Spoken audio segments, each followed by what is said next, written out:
ఏమైనా తప్పులు దొర్లి ఉంటే నన్ను మన్నించాల్సిందిగా వేడుకుంటూ వారు సంపూర్ణ ఆరోగ్యవంతులై మరొక కార్యక్రమానికి వారి పుస్తకావిష్కరణకు సమీక్షకులుగా వస్తే వారిని చూసే భాగ్యం కూడా కలుగుతుంది అని నేను కలగాలి అని ఆశిస్తూ ఈ అవకాశం ఇచ్చినటువంటి సభకు బాలేంద్ర వెంకటరమణ గారికి ధన్యవాదాలు తెలియజేస్తూ నమస్కరిస్తూ ముగిస్తున్నాను.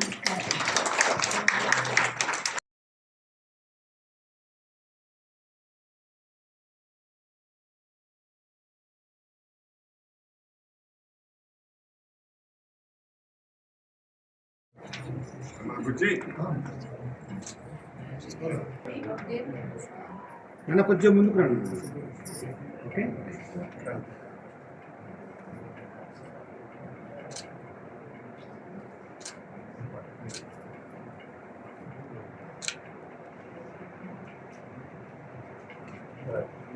ప్రారంభించుకున్నాం.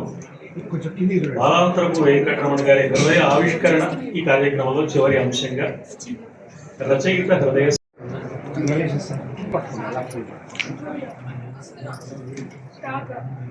వారి అభిప్రాయం అంతా ఈ గ్రంథం నిండా పుష్కలంగా ఉంది.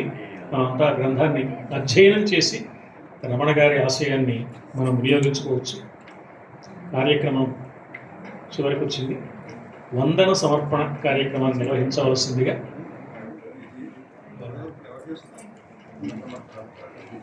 శ్రీమన్నారాయణ మూర్తి గారికి, వాచస్పతి సోదరులు, మా స్నేహం తాతల నాటి స్నేహం. వారు చెప్పినట్టు సుబ్బలేటి పార్వతీశం గారు వారి అంతకంటే ముందు ఈ పుస్తకానికి ధన సహాయం చేసిన కాశీనాథని రాధ గారికి నా హృదయపూర్వక, మా మిత్రుడు శేషయ్య గారు, పులిపాక కాంతారావు గారు, నల్లల గారు, శివస్వరూపులు యువటూరి వారు వచ్చారు. మా బాల్యమిత్రుడు బాబ్జీ వచ్చాడు. చాలామంది మాట్లాడదాం అనుకున్నాం, ఇప్పుడు కుదరట్లేదు. వచ్చే పుస్తకావిష్కరణ సభలో తప్పకుండా ఇప్పుడు మిస్ అయిన వాళ్ళు తప్పకుండా మాట్లాడదు. కానీ అరవిలాసం పూర్తిగా వచ్చింది. పిల్లలు అంటున్నారు త్వరగా రాసేయకండి, వచ్చేవాళ్ళు కూడా ఆసక్తి ఉండదు, కొన్ని గ్యాప్ ఇచ్చి పుస్తకావిష్కరణ చేయండి అంటున్నారు. కాబట్టి అరవిలాసాన్ని మెల్లిగా పూర్తి చేద్దాం. కాబట్టి మాకు ఎంత సన్మానం చేసిన మిత్రులందరికీ, ఆశీర్వదించిన పెద్దలందరికీ, జన్మనిచ్చిన తల్లిదండ్రులకి, గురుదేవులకి అందరికీ భక్తిపూర్వకంగా నమస్కరిస్తూ అందరి గారికి మరొక అందరికీ కృతజ్ఞతలు తెలుపుకుంటూ సెలవు తీసుకున్నాను. ధన్యవాదాలు. మనస్సు ఆనందంతో నిండినప్పుడు ఈ సభకు అధ్యక్షం వహిస్తున్నటువంటి పండితమన్యులు, ఉభయ భారతి మల్లాపరేడు శ్రీమన్నారాయణ గారికి, ఇతపూర్వమే గ్రంథ సమీక్ష చేసి ఆ గ్రంథంలోని సౌగంధ్యాన్ని పరివ్యాపింపచేయడానికి శాయశక్తులా ప్రయత్నించినటువంటి శ్రీమతి హవీలకు, వేదిక మీద ఉన్నటువంటి కృతికర్త అనడానికి కుదరదు, కానీ ఇవాళ ఈ గ్రంథాన్ని మనకి అందజేసినంత వరకు ఆ భాగస్వామ్యాన్ని అందుకున్న బాలాంతరపు వెంకటరమణ గారికి, నిజానికి ఈ గ్రంథం మనకి చేతిలోకి అందుకు రావడానికి కారకుడు ఆవిడే, భావరాజు పద్మిని. ఆహుతులైన రసజ్ఞ ప్రేక్షక సమక్షానికి నమస్కారం. ముందుగా పద్మినికి ఇంకోసారి నమస్కారం. ఇంత మంచి పేరు పెట్టారమ్మ, బంగారు. అచ్చ తెలుగు ఎవరు పెట్టగలరు? పబ్లిషర్ అనేవాడు ఎవడైనా, ప్రచురణకర్త మన సంస్థకి అచ్చంగా తెలుగు అని పెట్టగలడా? ఎంత ధైర్యం కావాలి, ఎంత చిత్తశుద్ధి కావాలి. సామాన్యమైన విషయం కాదు. తెలుసో తెలియకో మనము ఈ జన్మ సంక్రమించింది మనకి. ఆ పుట్టడం తెలుగు జాతిలో పుట్టాడు. ప్రాథమికంగా అందరం భారతీయులమైన ఎవర్రా నువ్వంటే నేను తెలుగువాడిని అని చెప్పుకోవడం ఉండే గర్వం ఎంత గొప్ప.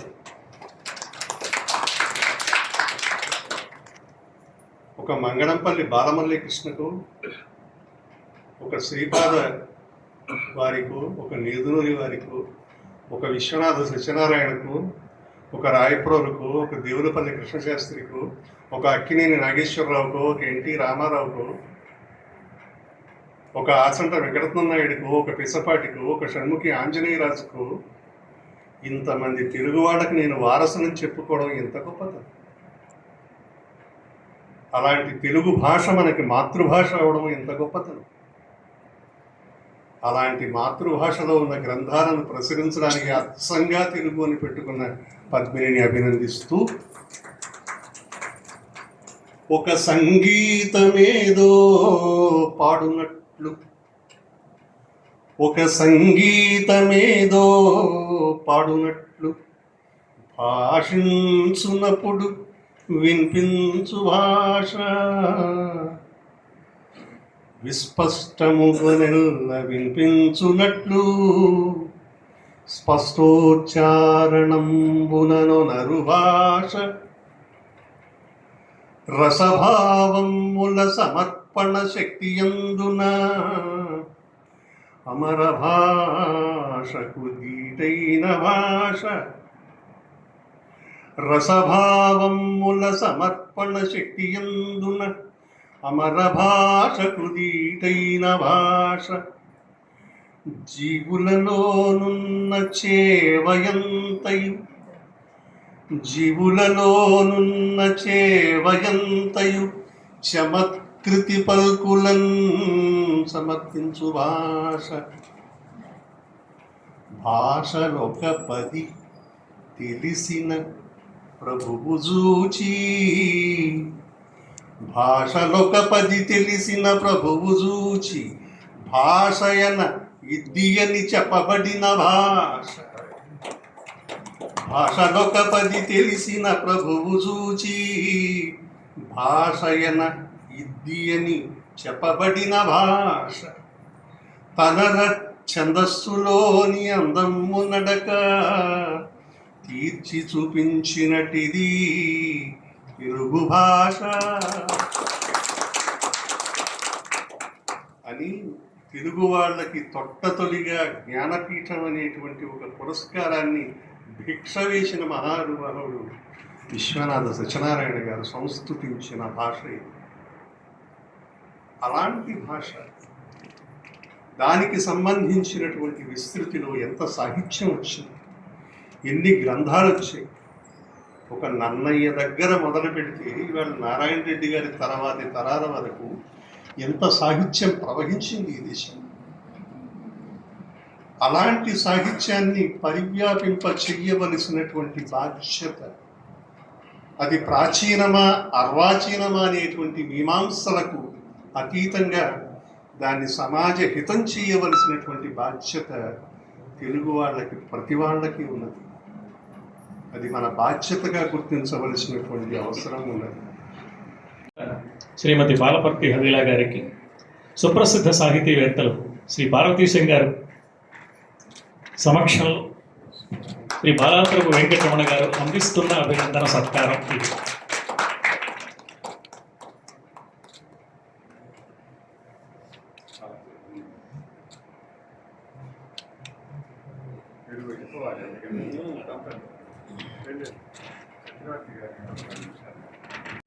వేదిక ఉందని మీ అందరికీ నమస్కారం అర్పిస్తూ, నేను ఎక్కువ మాట్లాడండి, దూరశ్రవణ యంత్రం మరీ దూరంగా ఉంచండి. పుస్తకాల గురించి 2 విషయాలు చెప్తాను. నేను 2022లో అమెరికాలో ఉన్నప్పుడు హవీలా ఫోన్ చేసి, ఇట్లా బాలాంతర వెంకటరమణ గారు ఉన్నారు, వారు పంచకావ్యాలకు వ్యాఖ్యానం రాశారు, మీరు తప్పకుండా చదవాలి అన్నారు. సరే, నేను ఇండియా వచ్చి రాగానే రమణ గారికి ఫోన్ చేసి, అయ్యా ఇటు మీరు 5 పుస్తకాలు వ్యాఖ్యానాలు రాశారట, అవి ఏంటో నాకు తెలియదు, మీరు ఆ పుస్తకాలు పంపించండి, నేను చూస్తాను అన్నాను. ఆ విధంగా మా పరిచయం మొదలయ్యింది. ఆ తర్వాత ఈ రోజు వరకు వారి ప్రతి పుస్తకం యొక్క ఈ యొక్క ఆవిష్కరణ నేను వస్తూనే ఉన్నాను. అది కూడా కాకుండా అవి మాకు ఎంతగా నచ్చాయంటే, నేను చదవడమే కాకుండా మా మిత్రులతో చదివిస్తూ, మన అవధాన విద్యా వికాస పరిషత్ వారు ఎవరైతే అవధానాలు చేసినప్పుడు ప్రతి ఒక్కరకు నేను మరియు మా మరుమామల దత్తాత్రేయ శర్మ గారు ప్రతి ఒక్కరికి ఈ 9 పుస్తకాలు మేము బహుమతిగా మేము తెలివిచ్చాము. అంతగా మా నచ్చే పుస్తకాలు. ఎందుకంటే చక్రవర్తి గారు చెప్పిన వీళ్ళు చెప్పినట్లు ఇది ఒక నిశ్శబ్ద విస్ఫోటనం. అసలు మా మిత్రులు ఏం చెప్తారంటే, అయ్యా మేము కావ్యం రాసి మా సొంత డబ్బులతో ప్యాక్ చేసి కవులందరికీ పంపిస్తాము, సగానికి సగం మందు ఆ ప్యాకింగ్ కూడా ఓడదీయరు, చేరిందని కూడా చెప్పరు మాకు, ఇంత అంటే దౌర్భాగ్య స్థితిలో ఉన్నాం అనే స్థితిలో ఉన్నప్పుడు ఈయన కావ్యాలు రాసి ఆ కావ్యాలు అంజాలు అమ్ముడుపోతూ బయట అమ్ముడుపోతూ మనకి పునరుద్ధులు వస్తున్నాయంటే ఆ కావ్య విశిష్టత అందరికీ తెలుసు. బాలాంతర రమణ గారిని మనఃపూర్వకంగా అభినందిస్తూ వారి నుంచి కనీసం మరో 10 పుస్తకాలు రావాలని ఆశిస్తూ ధన్యవాదాలు. శ్రీమాన్ మల్లా ప్రగడ వారు, ముఖ్య అతిథిగా విచ్చేసినటువంటి, నేను చిన్నప్పుడు మా సందు చివర వారు ఉండేవారు, ఈ చివర మేము ఉండేవాళ్ళం, కలిసి ఆడుకునేవాళ్ళం బాగా. మా అన్నయ్యకి వాళ్ళకి బాగా క్లోజ్ వారు, నేను అప్పుడు ఇంకా బుడంకాయని. అట్లా ఆత్మీయులైనటువంటి ముఖ్య అతిథి పార్వతీశం గారు, ఈనాటి హీరో బాలాంత్రపు వెంకటరమణ గారు, అద్భుతమైనటువంటి సేవ, తెలుగు భాషకి తెలుగు సాహిత్యానికి ఎలా చేయాలి అంటే ఇలా చేయాలి అనేది ఒక పెద్ద ఆర్భాటం కాకుండా ప్రాక్టికల్గా చేసి చూపిస్తున్నటువంటి గారు. అందుకే ఈ విషయాన్ని గుర్తించే యూనివర్సిటీ వారికి పురస్కారాన్ని అందజేయడం చాలా ముదావహమైనటువంటి విషయం. అలాగే ఈనాటి సమీక్షకురాలైనటువంటి బాలపర్తి హవీల, సభాసదులారా, నేను ఒక 2 నిమిషాలు మాత్రమే మాట్లాడి ముగిస్తాను. మాకు మళ్ళీ 8 దాటిన తర్వాత ఒక చెప్పారుగా జూమ్ మీటింగ్ ఒకటి ఉంది, ఆ జూమ్ మీటింగ్లో పాల్గొవాల్సింది. మిమ్మల్ని మర్చిపోయాను అనుకోవద్దు. అచ్చంగా ప్రచురణలు అనేటువంటి దాని ద్వారా బాలాంత్రపు వారి పుస్తకాలనే కాదు, బాలాంత్రపు వారి పుస్తకాలతో పాటుగా ఇంకా అదనంగా ఇంకొక 100 పుస్తకాలు తీసుకొచ్చినటువంటి చాలా గొప్ప సేవ చేస్తున్నది ఆమె. ఆమె కూడా కరతాళ ధ్వనులతో తప్పనిసరిగా అప్రిషియేట్ చేయాలి. సరే, ఏది ఏమైనా కానీ ఒక సందేహం ఇప్పుడు ఇంత వింటుంటే పట్టి పీడిస్తోంది. ప్రబంధ లక్షణాలు ఏమిటి అంటే, ప్రబంధ లక్షణాలు అనేటువంటి దాంట్లో ఒక లక్షణం ఉంది. ఎక్కడో అక్కడ పౌరాణికాంతర్గతంగా ఆ కథ ఉండి తీరాలి. కేవల కల్పనా కథలు, కృత్రిమలత్నములు, ఆద్య సత్కథల్ వావిరిప్టు రత్నములు, అవారిత సత్కవి కల్పనా విభూషావహ జాతిరత్నములు, సానలు దీరిన జాతిరత్నముల్, విభూషావహ పూర్వర వృత్తములు, సానలు తీరిన జాతిరత్నముల్, కావున మిశ్ర కథగా దీని మిశ్ర కథగా నొనరింపుము నెప్పు పెంపున. ఇలా ఉండాలి అని ఒక మాదిరి చెప్పాడు. ఎవరంటే వస్తుచరిత్రకారుడు. ఇక మిశ్ర కథగా దీన్ని రాస్తున్నాను, స్వయం కల్పితమైనటువంటి కథ రాణించదు అనేటువంటి ఒక విషయాన్ని ధ్వనిలో ప్రకటింపజేశాడు. దాంట్లో ఎక్కడో అక్కడ ఒక మూల కథ ఉండాలి అనేటువంటిది ప్రబంధ లక్షణాల్లో ఒకటి. మరి కానీ ఇప్పుడు మనం కళాపూర్ణోదయం అని మనం చెప్పుకున్న దాంట్లో ఎక్కడా కూడా మూల కథ ఎక్కడా ఉన్నట్టు విన్నట్టు లేదు పురాణాల్లో. మరి దీన్ని ఇప్పుడు ప్రబంధంగా తీసుకుందామా వద్దా? నాకు 2 రోజుల నుంచి నలుగుతున్నటువంటి ఆలోచన అనమాట. అవును, దీన్ని ప్రబంధం అంటున్నారు కదా, ఇది ప్రబంధం కాకూడదు కదా, కానీ గొప్ప ప్రబంధం అది వేరే కల్పన పరంగా. కాబట్టి మరి ప్రబంధాల్లో చెప్పినటువంటి నిర్వచించినటువంటి ఒక లక్షణం పట్టటల్లా దీంట్లో.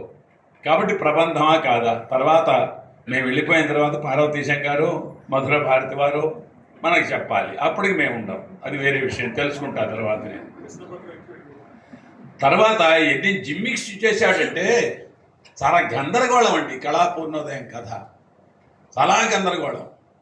ఒక అడవిలో ప్రవేశించినట్టే, ఏమీ దారి తెలియని బాట లేని మనకి పరిచయం లేని ఒక అడవిలో ప్రవేశించినట్టే ఉంటుంది కళాపూర్ణోదయం కావ్యం.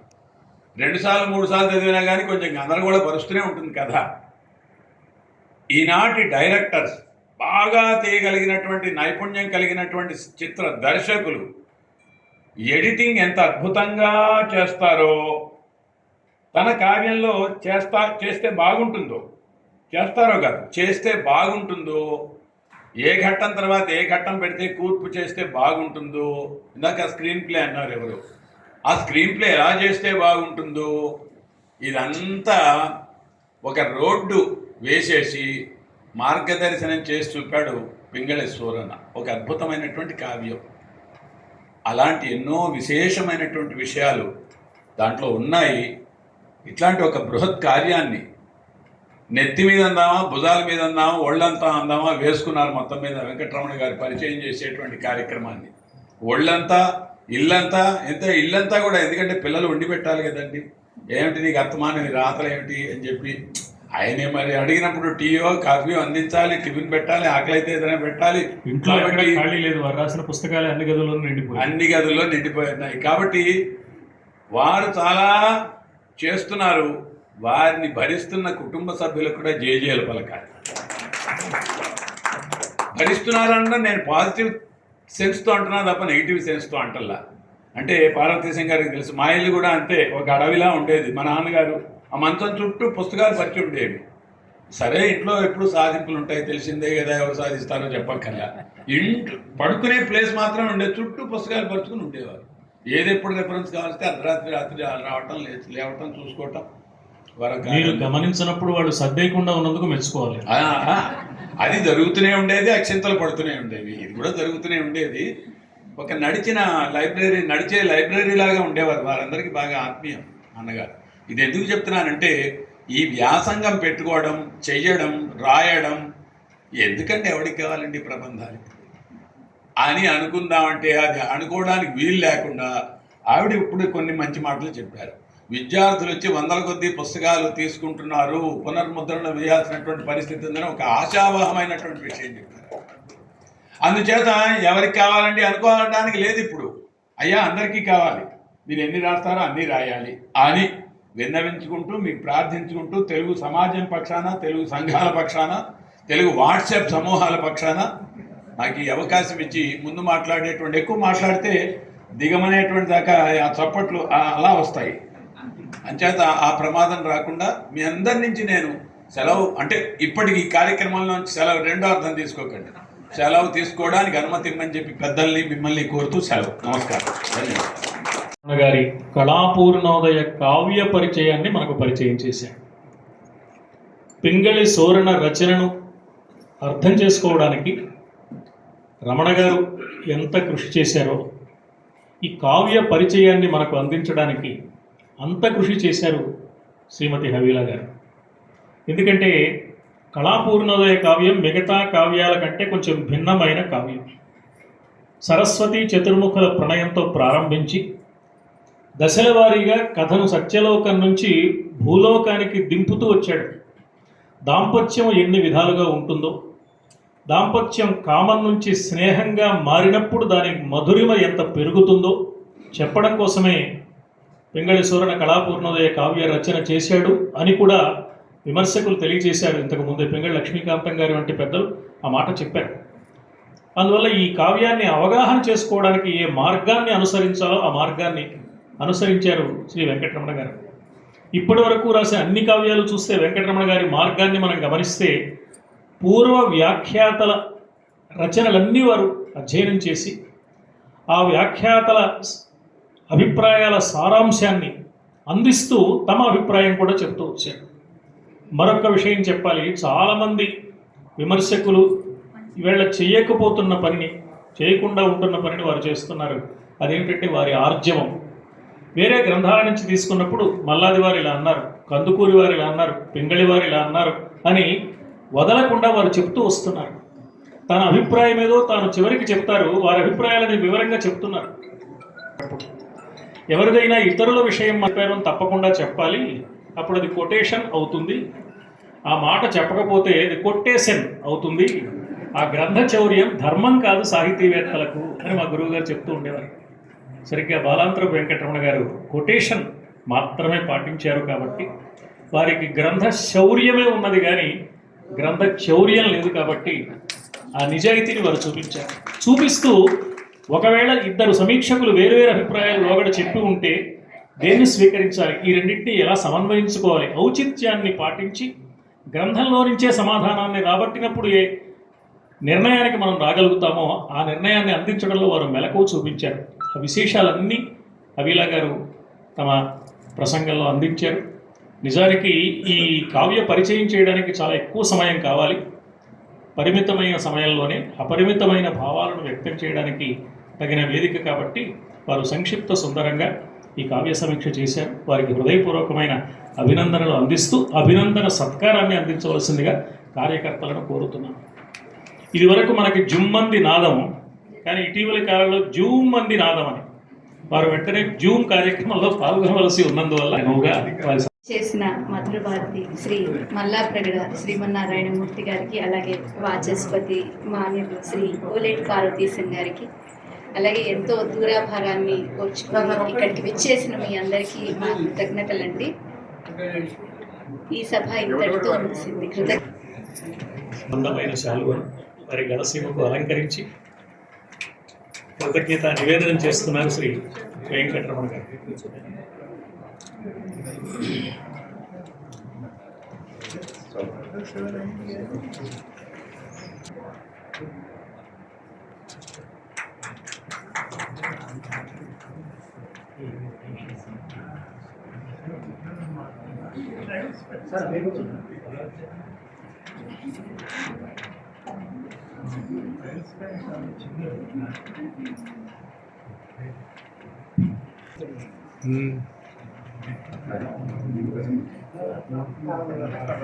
హనుమంతరావు గారు,